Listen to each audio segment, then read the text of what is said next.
Let's cross live now and speak to Andrew Levi, a former British diplomat who was based in Moscow. Andrew, good to talk to you. What do you make of what we've heard today? I think Blaise Metreweli, who is the new chief of MI6, as we've been hearing, has made an extremely accurate assessment of Russian and particularly President Putin's intentions and methods. The report that we were just hearing from Frank Gardner about hybrid warfare, but also about actual warfare. And in fact, we've known about this during the new chief of MI6's entire career, which started in 1999. And in that year, President Putin became prime minister and then became president of Russia. It's really been going on all that time. And the invasion of Georgia in 2008, the invasion of Ukraine, Crimea in 2014, and then in 2022, and a series of actions that have been going on that entire time show the truth of what she's saying, and it's worse now than it ever has been.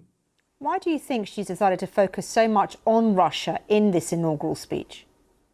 I don't think she overall was focusing on Russia. If you look at the entire speech, she picked out Russia as a key example.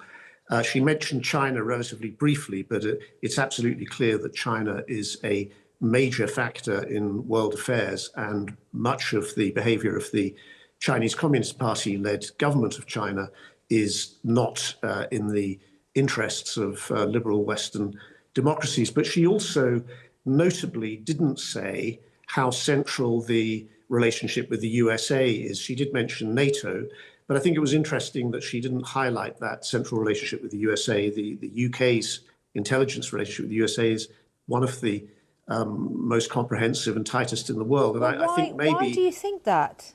Yeah, so I think there's an underlying point here that, first of all, she doesn't freelance as the head of MI6. What she said will have been cleared by senior ministers. And I think that there is a concern that the USA is now not behaving in the way that it used to for the last 80 years. And in a world where the politics, the economics, and the technology all intertwine in a way which has made the USA relatively less powerful, but still the most powerful country in the world, that has led the USA to take political decisions which distance it from vital allies in Europe and indeed in East Asia and elsewhere. And I think by not mentioning it, she's sending a signal to Washington, a rather coded one, perhaps appropriately for an intelligence chief. OK, well, good to talk to you, Andrew Levi. Thank you very much indeed for joining us. Thank you.